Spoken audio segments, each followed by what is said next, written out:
What is going on today, guys? Tomcat here, and today we are back in Forza Horizon 2 doing a drift build of the 2013 BMW M6 Coupe. Now, this is actually one of my personal favorite cars from the pre-order car pack. I really like this car. Love the way it looks. It's very aggressive. I don't know if I like it better than the previous M6 or not, because the previous M6 had that glorious V10 engine, and it had a ridiculously nice soundtrack to go with it as well. Now, I'm going to go with this car in bright orange because, I don't know the technical BMW name for that color, but I just call it bright orange because it looks really nice on the car, and I'm not really sure what we're going to do to it power-wise. I know we're going to do a good set of suspension mods. We're gonna drop it down. We might do a brake upgrade, and I know for sure we're gonna do wheels and tires. And well, we may just do wheels. I'm not sure because the tires on this thing are probably grippy enough already, and we don't want too much grip. But we'll see as we get into the build. Now, let's see. Go ahead and straight into the garage. And first of all, let's actually. I know we normally do our platform and handling, and you know what? Yeah, we're gonna just go ahead and do our platform and handling first. Wow. You get wow, you can lower it three different levels. That's awesome. Race springs and dampers, it looks really good. Really good. It gets rid of the wheel gap, not too low. Some of the cars in Forza, you can really slam them to the ground if you want to. Like the R8 V10 Plus, you can slam the hell out of that thing if you really want to. I've got one that's kind of a show car build that is completely slammed, but a couple of my other R8s aren't slammed, and I feel like it's just kind of a trade-off between what kind of setup you're going with, and if you're going for full performance or if you're going for more of a show setup. It just kind of really all depends on that. Now, we're going to leave the tires alone because the stock ones are grippy enough, and as far as the wheels go, we're going to switch them out probably for a set of HREs. I'm not sure. I mean, I know a lot of people are going to switch them out for would switch out for HREs because, honestly, in Horizon 2, when they added all of these HRE wheels, they really added a nice selection, and I feel like there's so many nice wheels there that it kind of makes some of the other wheels sort of obsolete, but at the same time, you can't ignore the fact that a lot of the other wheels look really nice. So I like to look through as many as possible before I settle on a kind of a solid decision. Now, the Flow FF01s look amazing. So do the P101s, and oh wow, the P104s look incredible. That's what we're going with. No doubt about it. Those are beautiful. Now, as far as the sizes go, I think we've got 20s all around. I want to say we do. Yeah, 20 all around. I'm gonna go with I actually think the 21 in the back with the 20 in the front looks really nice. I mean, it's a little big. I see where you could argue that, but at the same time, it does give it a really nice stagger, and it looks absolutely gorgeous like that. Now, as far as the appearance stuff, you can do a Forza bumper, you can do a Forza wing, and neither one of those really adds much to the car. I mean, the Forza wing, it kind of adds a little bit, but at the same time, I don't really like the Forza wing, so we're going to leave it off. We're not going to mess with it. Now, we're going to go ahead and head, before we actually head to the power, let's upgrade the diff. And now we'll go ahead and, dang it. I mean, we might as well upgrade the clutch later, but we're going to go ahead and do a little bit with the power. Just some basic stuff like an intake. I kind of want to get this thing up to around 620-ish horsepower.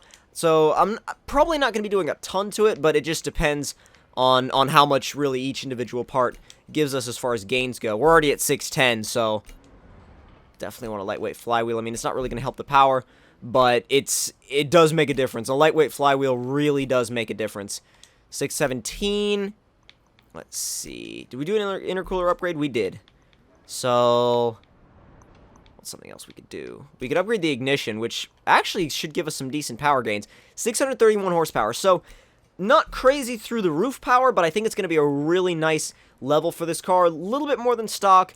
Not quite bonkers power, like I said, but I do think it's going to be a nice setup. Now, I'm going to go with, I'm going to go with a little bit of a baseline setup and kind of guess before I take it out. And then once we take it out, I'll kind of play with it a little bit and then just see what we can get as far as a decent setup for the car.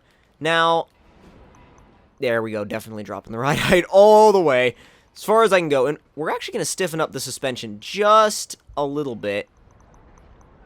Not too much. Kind of going off of a similar setup from factory, but just a little bit stiffer.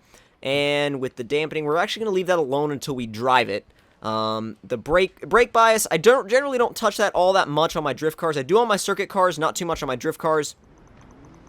The differential, we're going to bump both of those up to 100%, and we're going to go ahead and take this thing out the way it is, and we're going to keep adjusting the setup as we go, and whatever I end up liking, that's how we'll lead the setup. Now, I want to get back into doing these pretty regularly, actually, because I find that doing these drift builds is really, really enjoyable, and I know that playing a lot of other games like Spin Tires slightly got me away from doing them, and it feels really good to be back to them. Honestly, like, it feels like I'm really kind of almost going back to my roots a bit, because these drift builds, we did so many of them back in the day. We really did.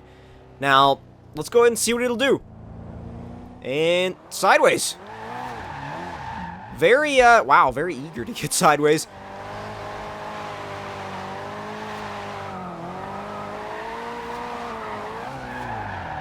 It's not the snappiest car, that's for sure. You have to work with it a little bit. It's not super quick as far as being able to snap the back end around, but if you, I guess you could say the best term for it would be kind of if you play with the handling a little bit and you kind of throw it into the corner more than, oh, hi transit van. If you throw it into the corner, you're going to get better results. Now, that's actually quite different than a lot of other cars, because a lot of other drift cars, especially in Forza, you kind of want to do a little bit more of a kind of a real quick initiation.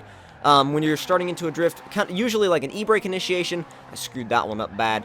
But kind of an e-brake initiation, but something really quick. This thing, you really have to throw it into the corner. You can't be nice about it either. You have to really either power over with big power oversteer, or start e-braking it from a decent distance away. And we're going to take out that tree. Yep.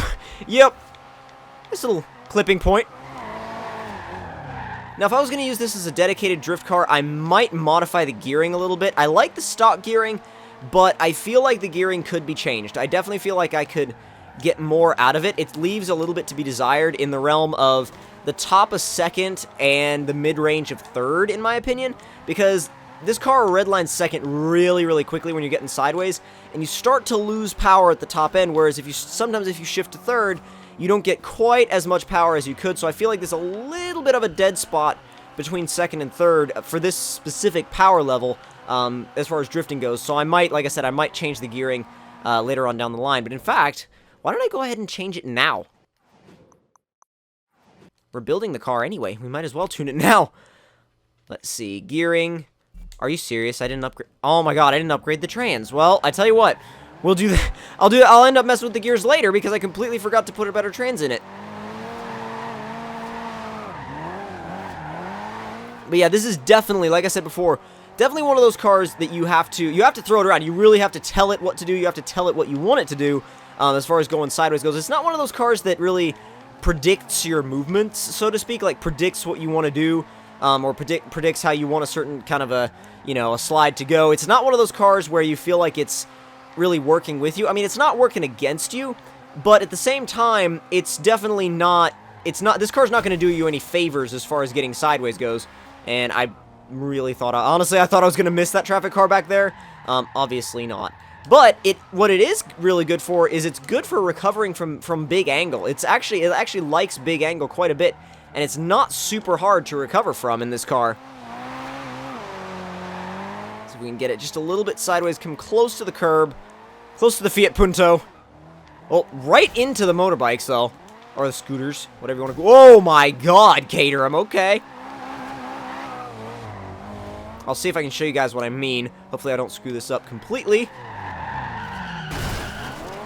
It would have been really good if we had remained on the road. But you know what? We didn't, so we'll move on. Let's do some interior view drifting. Now, the interior view in this car it's actually kind of nice. The interior is nice. It's a little bit, I wouldn't say dull. I wouldn't say it's a dull place to be, but at the same time, it's kind of BMW parts bin stuff. I mean, if you drive a lot of BMWs in Forza, you're going to recognize this interior. It's going to look very familiar. It's nothing ultra flamboyant or anything. You're not going to find any like bright colors in here or anything like that. But it's definitely a kind of a straight down to business kind of interior. And you're not left, with saying that things are missing. There's nothing missing from this interior. The steering wheel is nice. It's nice to look at. Honestly, like, I feel like if you drift in interior view a lot, then really what you're going to be looking at is the interior of the car. I drift in interior view a lot. I prefer the interior view on most cars, and I feel like if I'm going to be using a car for a while, I kind of want to at least like looking at the interior, because if I'm doing like a slightly boring section, then who knows, I might kind of, I don't know, look around the interior a little bit, kind of gaze around the interior a little bit, just to kind of have a slight distraction, because sometimes you need slight distractions when you're drifting in Forza, because if you're just trying to focus on the road like all the time, if you're trying to focus way ahead all the time, then, well, sometimes you hit vans when you're not focusing, but come on, come on, come on, come on! Excuse me, Alpha! And actually, it's funny because it's not super quick. It's not insanely fast. Even with having like 620 horsepower, it doesn't feel insanely quick in a straight line. And maybe that's due to the size of it, maybe that's due to the weight of it, I'm not sure. But whoa! Whoa! That was extremely close. Oh, let's turn off onto the side road. This side road is really sweet. I mean, we can do a little bit of off-roading just to avoid traffic. It's no problem. The only thing I feel like that leaves a little bit to be desired on this thing is, honestly, the exhaust note. And I don't really say that about a lot of cars, because a lot of cars in Forza have a really nice exhaust note.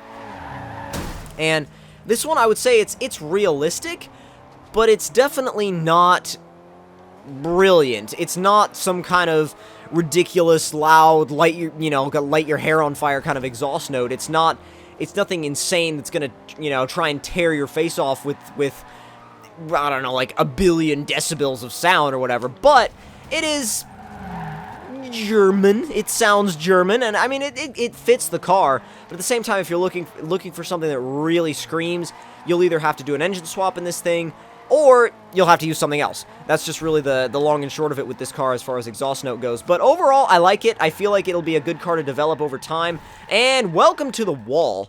Nice to see you again. We see each other very often, don't we? But if you guys enjoyed this drift build of the BMW M6, then don't forget to leave me a like. Tell me in the comment section down below what you guys thought of it. And if you're new to my channel, don't forget to subscribe for more. And if you guys want to copy this setup and try it yourselves, modify the setup, feel free to do that. All of my setups, you guys just follow the beginning of the video, and that's what I tell people about building in drift cars. Like, it's all up to you. The setup is totally down to whatever you guys want, and you can use mine as a baseline, or you can take my entire setup and throw it away. It doesn't matter. But if you guys enjoyed, I'll see you guys in the next one. Talk to you guys later.